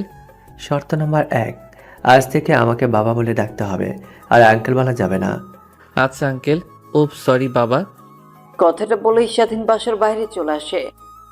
একটু পর পপি বাসার বাইরে আসতেই স্বাধীন নাকি পপিকে উদ্দেশ্য করে বলে, ম্যাম, আজকে যদি আপনি টাকাগুলো দিতেন তাহলে বাবার অপারেশন করতে পারতাম। ও তাহলে তোর আজকেই লাগবে। অফিসে যা, ম্যানেজারকে বলে টাকা দিয়ে দেবে। আমি ফোন করে বলছি। শোন, আর একটা কাজ করবি। ম্যাম, কি কাজ? বাবা যেহেতু বলেছে, সে যেভাবেই পারিস তুই রাতে আমাদের এখানে আসবি, না হলে বাবা অনেক রেগে যাবে। বাবার কথার কেউ বরখেলাপি করলে অনেক রেগে যায় কিন্তু সে। আচ্ছা ম্যাম, মনে থাকবে। বাবাকে হাসপাতালে ভর্তি করে সার্জারি টাকা দিয়ে আমি চলে আসব। তারপর স্বাধীন বাসা থেকে বের হয়ে হাঁটতে হাঁটতে অফিসে চলে যায়। তারপর ম্যানেজারের কাছ থেকে টাকাগুলো নিয়ে স্বাধীন ওর বাবাকে নিয়ে হাসপাতালে ভর্তি করে। তখনই স্বাধীনের মা স্বাধীনকে প্রশ্ন করে, কিরে বাবা, তুই এতগুলো টাকা কোথা থেকে জোগাড় করলি? তোমাকে বলতে পারবো না, বাট একটা কথা মাথায় রেখো, তোমার ছেলে কখনোই খারাপ কাজ করতে পারে না। আচ্ছা মা, তাহলে তুমি বাবার পাশে থাকো, আমি কাউন্টারে টাকাগুলো দিয়ে কাজে চলে যাব। আর আসতে পারবো না, হাসলেও সে সকালে। কি কাজ করছিস তুই? আর রাতের বেলা তোর কি এমন কাজ? স্বাধীন ও তার মাকে কি বলবে কিছুই বুঝে উঠতে পারে না। একটা বাসায় নাইট গার্ডের জব পেয়েছি।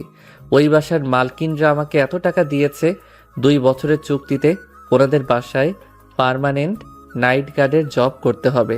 স্বাধীন তার মাকে আর কোনো কথা বলতে না দিয়ে কাউন্টারে গিয়ে টাকাগুলো জমা দিয়ে হাসপাতাল থেকে বের হয়ে একটা রিকশায় করে পপিদের বাসায় চলে যায়। প্রথমত দারোয়ান তাকে ঢুকতে দেয় না, দ্বিতীয়ত দারোয়ানটা স্বাধীনকে চিনতে পেরে ওকে যেতে বলে। তারপর স্বাধীন গিয়ে মেইন দরজায় কলিং বেল বাজাতে কাজের মেয়ে এসে দরজা খুলে দেয়। প্রথমে কাজের মেয়ে স্বাধীনকে চিনতে না পেরে বলে, কে আপনি? আপনাকে তো ঠিক চিনতে পারলাম না। তোমার মেম সাহেবকে বলো স্বাধীন এসেছে।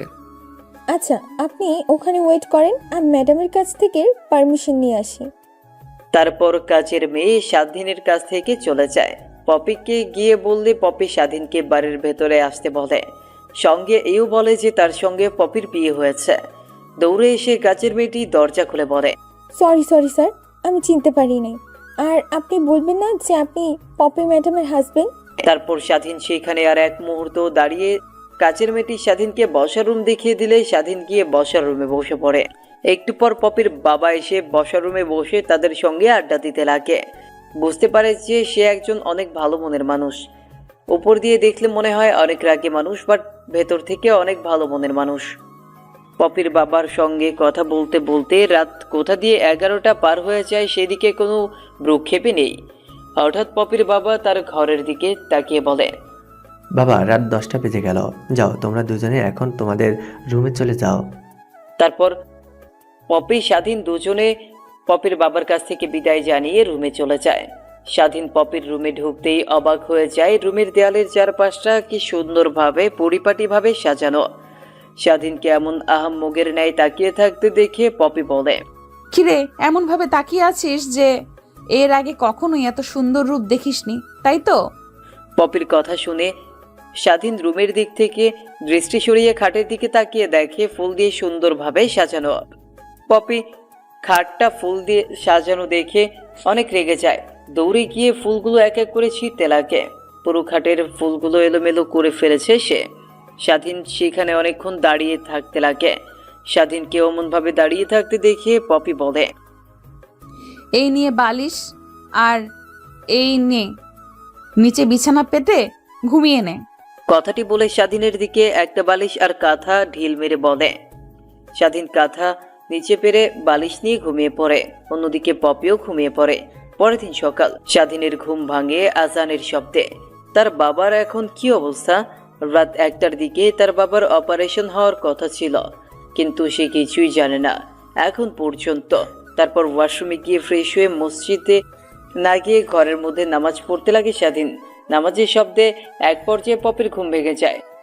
স্বাধীনের দিকে কিছুক্ষণ অপলক দৃষ্টিতে তাকিয়ে থাকে। স্বাধীনের নামাজ শেষ হতেই পেছন ফিরতে যাবে, অমনি পপি অন্য পাশ হয়ে ফিরে ঘুমিয়ে।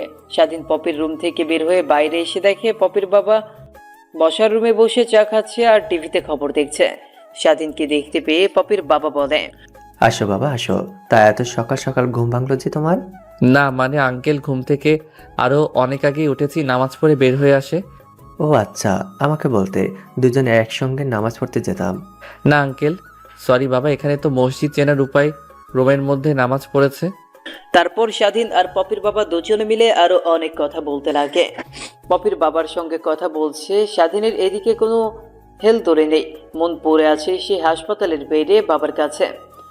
তারপর আঙ্কেলের সঙ্গে আরো অনেক কথা বলে বাড়ি থেকে বের হয়ে যায় হাসপাতালের উদ্দেশ্যে। হাসপাতালে গিয়ে সোজা বাবার কেবিনে চলে যায়। বাবার কেবিনে গিয়ে দেখে মা আর বাবা দুজনে কথা বলা বলি করছে। তখনই বাবা স্বাধীনকে দেখে বলে, কিরে বাবা, কই ছিলি তুই এতক্ষণ? একটা জব পেয়েছি, রাত দিন 24 ঘন্টায় কাজ করতে হয়, ওইখানেই ছিলাম। বসের কাছ থেকে ছুটি নিয়ে আসলাম তোমাকে দেখার জন্য। তা বাবা, তুমি এখন কেমন আছো? হ্যাঁ ভালো আছি। তুই আমার অপারেশন করার জন্য 30 লক্ষ টাকা কই থেকে পাইলি?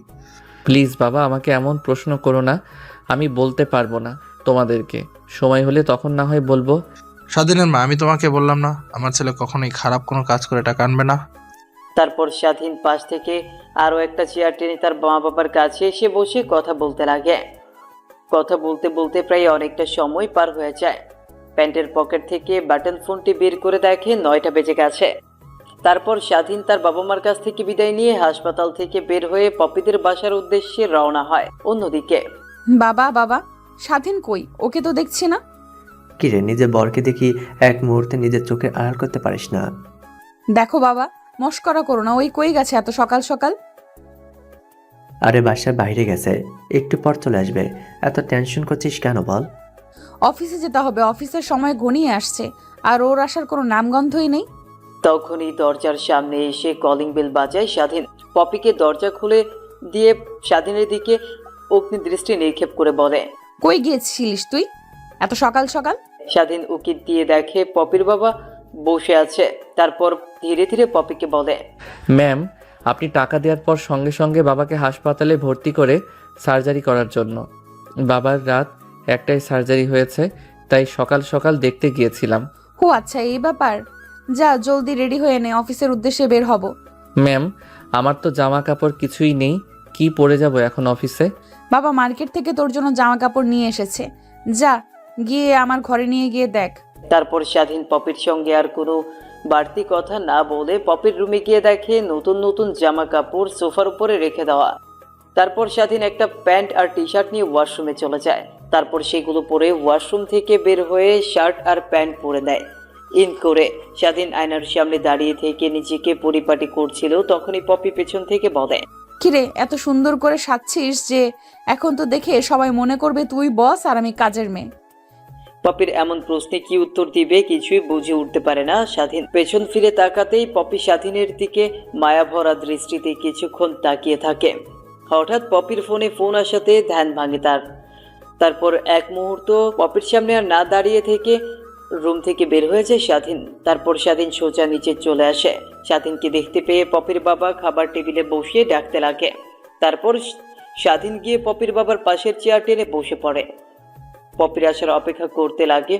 একটু পর পপিও চলে আসে। তারপর খাওয়া দাওয়া শেষ করে তারা দুজনে বেরিয়ে পড়ে অফিসের উদ্দেশ্যে। স্বাধীনকে পপি রুমের বাইরে একটা ডেস্ক দেওয়া হয়েছে। স্বাধীনের কাজ শুধু পপি কখন কোথায় যাবে সেগুলো শিডিউল অনুযায়ী পপিকে জানানো। অফিসে এসে পপি সোজা তার কামরায় চলে যায়। অন্যদিকে পিয়ন স্বাধীনকে তার কেবিন দেখিয়ে দেয়। একটু পর ম্যানেজার এসে স্বাধীনকে একটা শিডিউল দিয়ে যায় পপি কখন কোথায় যাবে। স্বাধীন ভালোভাবে শিডিউলগুলো ঠিক করতে লাগে। হঠাৎ স্বাধীনের সামনে একটা মেয়ে এসে বলে, তা হ্যালো মিস্টার, আমার নাম সাথী, তোমার নাম কি? হঠাৎ মেয়েলি কণ্ঠ শুনতে পেয়ে স্বাধীন কম্পিউটারের দিক থেকে রেজিস্ট্রেশন উপরের দিকে তাকিয়ে দেখে একটা সুন্দর মেয়ে। স্বাধীন মেয়েটিকে দেখে হাত বাড়িয়ে দিয়ে বলে, আমার নাম মোহাম্মদ স্বাধীন শেখ। ও আচ্ছা, তাহলে আপনি হচ্ছেন আমাদের নতুন বস অর্থাৎ ম্যামের পি। দেখেন, ম্যামের পার্সোনাল অ্যাসিস্ট্যান্ট হয়ে আবার পার্সোনাল বর হয়ে যাইয়েন না।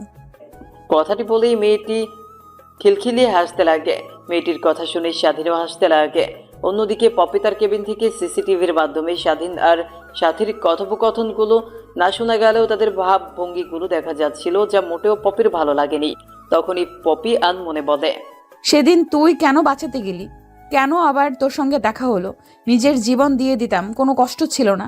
সেদিন থেকে তোর জন্য আমার এক অন্যরকম মায়া কাজ করে। ধীরে ধীরে বুঝতে পারি তোকে আমি ভালোবেসে ফেলেছি।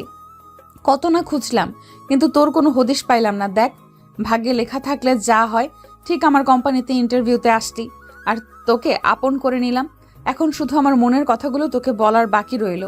সময় হইলে সেগুলো বলবো, কিন্তু তোকে যে অন্য মেয়ের সঙ্গে দেখতেই পারছি না। তখনই রেগে পপি সাইডে থাকা ফোনটা তুলে স্বাধীনকে ফোন করে আর কেবিনে আসতে বলে। তারপর স্বাধীন মেয়েটির সঙ্গে আরও একটু কথা বলে মেয়েটি তার কেবিনে চলে যায়। অন্যদিকে স্বাধীন পপির কেবিনের সামনে এসে দরজায় নক করে বলে, আসতে পারি? হায়, তা একদিনে সেই অফিসে মেয়ে পটানোর ট্রাই করছিস, তাই তো? স্বাধীন ভ্যাবাচেকা খেয়ে যায়। কি বলছেন এগুলো ম্যাম? আমি কেন মেয়ে পটাতে যাব? তাহলে সাথী মেয়েটির সঙ্গে অমনভাবে এসে এসে কথা বলছিস কেন তুই? স্বাধীন নিজেও বুঝতে পারে না সাথী মেয়েটির সঙ্গে কথা বলাই হুট করে এত রেগে গেল কেন পপি। দেখতে দেখতে 3টা পার হয়ে যায়। বিকেলের দিকে অফিস শেষ হলে যে যার বাসায় চলে যায়। পপি অফিস থেকে বের হয়ে গাড়ির কাছে আসতে স্বাধীন গেট খুলে দেয়। তারপর গিয়ে স্বাধীনও গাড়ির ভেতরে বসে পড়ে। তখনই পপি বলে, আচ্ছা, তোর বাবা কোন হসপিটালে? তোর বাবাকে দেখতে যাব আমি। তারপর হাসপাতালের নাম বলতেই ড্রাইভার গাড়িটা নিয়ে যায় হাসপাতালে সেই গাড়িটা ব্রেক করতে গাড়ি থেকে স্বাধীন তার বাবার কেবিনের দিকে যেতে লাগে। পপি তার পেছন পেছন আসতে লাগে। তারপর স্বাধীন ওর বাবার কেবিনে ঢুকতেই পপি ওর কেবিনে ঢুকে পড়ে। তারপর স্বাধীন গিয়ে ওর মার সঙ্গে কুশল বিনিময় করতে লাগে। তখনই পপিকে দেখিয়ে তার মা বাবাকে বলে, ইনি হচ্ছেন আমার অফিসের ম্যাম, আর বাবা তোমার চিকিৎসার জন্য টাকা দিয়েছেন ইনি। তারপর পপি স্বাধীনের মা বাবার সঙ্গে কথা বলতে লাগে। তারপর পপি কেবিন থেকে বের হতেই স্বাধীন তার মা বাবার কাছ থেকে বিদায় নিয়ে পপিকে নিয়ে তার বাসায় চলে আসে। এভাবেই কেটে যায় অনেক কয়টা মাস। দিন দিন পপি স্বাধীনের উপর দুর্বল হতে লাগে। স্বাধীন বুঝতে পেরেও ঠিক তেমন একটা ভ্রুক্ষেপ দেখায় না। একদিন লাঞ্চ পিরিয়ডে স্বাধীন আর সজীব দুজনে মিলে ক্যান্টিনে বসে খাবার খাচ্ছিল। আর আড্ডা দিচ্ছিল। তখনই স্বাধীনের ফোনে পপি ফোন করে। জি ম্যাম, কিছু বলবেন? হ্যাঁ, কই তুই? ম্যাম, ক্যান্টিন এসেছে খাবার খাওয়ার জন্য। ক্যান্টিনে খাবার খেতে হবে না, জলদি আমার কেবিনে আয়। স্বাধীন ফোনটা রেখে দিতেই সজীব সন্দেহ মিশ্রিত কণ্ঠে স্বাধীনকে প্রশ্ন করে। কিরে, কে ফোন করেছে? নিশ্চয়ই ম্যাম। স্বাধীন মাথা দিয়ে হ্যাঁ বোঝায়। তারপর ক্যান্টিনে আর এক মুহূর্ত না দাঁড়িয়ে পপির কেবিনে গিয়ে দুইজন মিলে খাবার খেতে লাগে। এইভাবেই কেটে যায় অনেক কয়টা মাস। দিন দিন স্বাধীনের চুক্তির মেয়াদ শেষ হতে লাগে। আর মাত্র 2 মাস রয়েছে চুক্তিতে স্বাধীন আর পপির বিয়ে। একদিন স্বাধীন তার কম্পিউটারে কাজ করছিল, তখনই পপি ওকে উদ্দেশ্য করে বলে, তুই তো জানিস আর মাত্র 3 দিন পর আমাদের কোম্পানির জন্মবার্ষিকী। তো এইবার আমি চাচ্ছি যে সবার সঙ্গে আনন্দ করতে। তুই কি বলিস? পপির এমন কথায় স্বাধীন মাথা দিয়ে হ্যাঁ বোঝায়। আসলে স্বাধীনের সাথে দুজনের কথোপকথন সহ্য করতে না পেরে স্বাধীনকে পপি তার কেবিনে ডেস্ক তৈরি করে দেয়। সেই থেকে স্বাধীন পপির কেবিনে বসে কাজ করে। কিরে, আমি তোকে কিছু বলছি, তুই কি কিছু শুনতে পাচ্ছিস না? হ্যাঁ ম্যাম, অনেক ভালো হবে। তাহলে তুই এক এক করে সবকিছুর আয়োজন কর। বেশি দিন তো হাতে নেই, মাত্র 2টা দিন। অফিসটা ভালোভাবে সাজাবি আর প্রত্যেকটা স্টাফকে ইনভাইট করবি। ম্যাম, আমি স্বাধীন আর কোনো কথা বলতে পারে না পপির কথার ওপরে। দেখতে দেখতে অফিসের প্রতিষ্ঠা বার্ষিকীও চলে আসে। পুরো অফিসটা লাইট দিয়ে সাজানো হয়েছে। রাতে পার্টির আয়োজন করা হয়েছে। এই আয়োজনগুলো দেখে পপি অনেকটা খুশি হয়। রাতের বেলা অফিসের প্রত্যেকটা স্টাফ এসে পার্টিতে এনজয় করতে লাগে। অন্যদিকে পপি অনেক সুন্দরভাবে সেজে পার্টিতে আসে। পার্টিতে এসে দেখে স্বাধীন আর সাথী দুজনে নাচানাচি করছে আর অফিসের সবাই তাদের দুজনকে বাহবা দিচ্ছে। পপির এমন দৃশ্য দেখে রাগ মাথায় উঠে যায়। এক এক করে ড্রিঙ্কস করতে লাগে পপি। ধীরে ধীরে পপি নিজের ওপর কন্ট্রোল হারাতে লাগে। পপিকে সবাই ড্রিঙ্ক করতে দেখে অবাক হয়ে যায়। স্বাধীন গিয়ে ওকে থামানোর চেষ্টা করলেও স্বাধীনের কথায় কোনো হেলদোল করে না পপি। অতিরিক্ত ড্রিঙ্ক করায় মাতাল হয়ে যায় পপি। সবাইকে উদ্দেশ্য করে আবুল তাবুল কথা বলতে লাগে। স্বাধীন পপিকে আর সেখানে না রেখে গাড়ি করে বাসায় নিয়ে আসে। বাসায় নিয়ে এসে পপিকে সোজা তার কেবিনে নিয়ে যায়। খাটে শুইয়ে দিতে যাবে অমনি স্বাধীন নিজের টাল সামলাতে না পেরে পপির গায়ের ওপর শুয়ে পড়ে স্বাধীন। পপির কাছ থেকে নিজেকে ছাড়ানোর অনেক চেষ্টা করতে লাগে স্বাধীন, বাট পপি তার নিজের কন্ট্রোলে নেই। স্বাধীনকে জড়িয়ে ধরে ওর ঠোঁটের সঙ্গে ঠোঁট লাগিয়ে চুষতে লাগে। ওর মাথার চুলগুলো আঁকড়ে ধরতে লাগে। স্বাধীন পপির কাছ থেকে অনেকবার ছাড়ানোর চেষ্টা করলেও ব্যর্থ হয়। স্বাধীন নিজেকে আর কন্ট্রোল করতে না পেরে পপির সঙ্গে মিশে যায় স্বাধীন। পরের দিন সকালবেলা সবার আগেই ঘুম ভাঙে পপির। নিজেকে স্বাধীনের বুকের মাঝে আবিষ্কার করতে দেখে অবাক হয়। নিমিষেই নিজের মুখের কোণায় হাসিটা ফুটে ওঠে। কিছু একটা ভেবে স্বাধীনকে ধাক্কা দিয়ে খাট থেকে ফেলে দেয়। কি হলো? এটা ধাক্কা দিয়ে ফেলে দিলেন কেন? কুত্তার বাচ্চা, তোর সাহস কি করে হয় আমার সঙ্গে এমন কাজ করার? কাল না হয় আমার নিজের উপর নিজের কন্ট্রোল ছিল না, তাই বলে তুই আমার সঙ্গে এমন কাজ করবি? আমার সরলতার সুযোগ নিলি তুই? তোকে যে আমি কি করব! দেখেন ম্যাম, আমার নিজের উপর নিজেরও কন্ট্রোল হারিয়ে ফেলেছিলাম। প্লিজ আমাকে ক্ষমা করে দেন। আমার চোখের সামনে থেকে চলে যা, তোকে আর যেন না দেখি। কথাটি বলা শেষ হলেই স্বাধীন প্যান্ট আর টি শার্ট পরে বাসা থেকে বের হয়ে যায়। দেখতে দেখতে 2টা মাসও পার হয়ে যায়। পপির চুক্তি অনুযায়ী এখন তাদের দুইজনের ডিভোর্স দিতে হবে। তারপর স্বাধীন উকিলের কাছে গিয়ে ডিভোর্স পেপার করে সাইন করে দিয়ে পপিদের বাসায় চলে আসে। পপিকে কোথাও দেখতে না পেয়ে রুমের সামনে গিয়ে কড়া নাড়তেই, কে? আমি স্বাধীন, আসতে পারি? হায়, তা তুই এতদিন পর কোথা থেকে উদয় হলি? অফিসে আসিস না কেন ঠিক এমন একটা? তারপর স্বাধীন রুমের ভেতর প্রবেশ করে ডিভোর্স লেটারটা পপির দিকে এগিয়ে দিয়ে বলে, এই নিন ডিভোর্স পেপার। আপনাকে মুক্তি অনুযায়ী আজকে 2 বছর পূর্ণ হলো। আর হইলে লেখা ছিল যে আপনাকে 2 বছর পর ডিভোর্স দিয়ে দিতে হবে, তো আমি আপনাকে ডিভোর্স দিয়ে দিলাম। স্বাধীনের মুখ থেকে এমন কথা শুনে পপি অবাক হয়ে যায়। দৌড়ে গিয়ে স্বাধীনকে জড়িয়ে ধরে। দেখো, তুমি আমাকে ভুল বুঝো না। আমি তোমাকে সেই অনেক আগে থেকেই ভালোবাসি। যখন আমার জীবন বাঁচাও, আমাকে সঠিক পথ দেখাও। তুমি নিজেও জানো না কত জায়গায় আমি তোমাকে খুঁজেছি, কিন্তু কোথাও পাইনি। ভাগ্যের কি নির্মম পরিহাস, তুমি আমার কোম্পানিতে ইন্টারভিউতে আসলে আর এই সুযোগটাই কাজে লাগিয়ে তোমাকে বিয়ে করে ফেলি। হয়েছে ম্যাম, আর অভিনয় করতে হবে না। কথাটা বলেই স্বাধীন পপির কেবিন থেকে বাসার বাইরে যাওয়ার জন্য বেরিয়ে পড়ে। পপি নিজেকে আর কন্ট্রোল করতে না পেরে দৌড়ে গিয়ে সবার সামনে স্বাধীনকে জড়িয়ে ধরে বলে, প্লিজ আমাকে বোঝার চেষ্টা করো, প্লিজ বিলিভ মি। পপির এমন কথা শুনে স্বাধীন একটা মুচকি হাসি দেয়। পপিকে স্বাধীন তার থেকে ছাড়িয়ে বের হয়ে যেতে লাগে বাসা থেকে। হঠাৎ পপি একটা চিৎকার দিয়ে মাটিতে লুটিয়ে পড়ে। স্বাধীন পেছন ফিরে পপিকে এমন অবস্থায় দেখে দৌড়ে গিয়ে জড়িয়ে ধরে। এই কি হয়েছে আপনার? প্লিজ কথা বলেন না। এই যে কি হলো? থেকে আমিও আপনাকে অনেক ভালোবাসি, কিন্তু বলতে পারিনি। আমি আর আপনি কখনো এক হতে পারি না, যেখানে আমি একজন সামান্য একজন কর্মচারী আর আপনি একজন অফিস। আর কোনো কথা না বলে স্বাধীন পপিকে কোলে তুলে নিয়ে গাড়ির মধ্যে শুইয়ে দিয়ে হাসপাতালে নিয়ে যায়। তারপর ডাক্তার এসে পপিকে নিয়ে যায়। একটু পর স্বাধীন ডাক্তারের কাছে যেতেই বলে, কংগ্রাচুলেশন মিস্টার, আপনি বাবা হতে চলেছেন। ডাক্তারের মুখ থেকে এমন কথা শুনেই স্বাধীন খুশিতে আত্মহারা হয়ে গিয়ে দৌড়ে কেবিনের মধ্যে ঢুকে পড়ে। পপির হাতটা নিজের হাতের আঙ্গুলের মাঝে নিয়ে বলে, ডাক্তার কি বলেছেন শুনেছেন? হ্যাঁ, শুনতে পাইছি। আমি অন্তঃসত্ত্বা। এখন কিসের জন্য এসেছেন এই উপবাদিতে যে এই বাচ্চার বাবা আপনি না? কখনো আপনার কাছে এই বাচ্চা পাওয়ার অধিকার নিয়ে দাঁড়াবো না। এখন আপনি আমার সামনে থেকে আসতে পারেন। আরে বোকা মেয়েরা, রাগ করে থেকো না প্লিজ। আমি কি মাফ করে দাও, নিজেকে কান ধরে বলছি। কেবিনের মধ্যে স্বাধীন কানে ধরে উঠবোস করতে লাগে। নিমিষেই পপির মুখে হাসির রেখা ফুটে ওঠে। পারবে তো এমনভাবে আজীবন আমার পাশে থাকতে?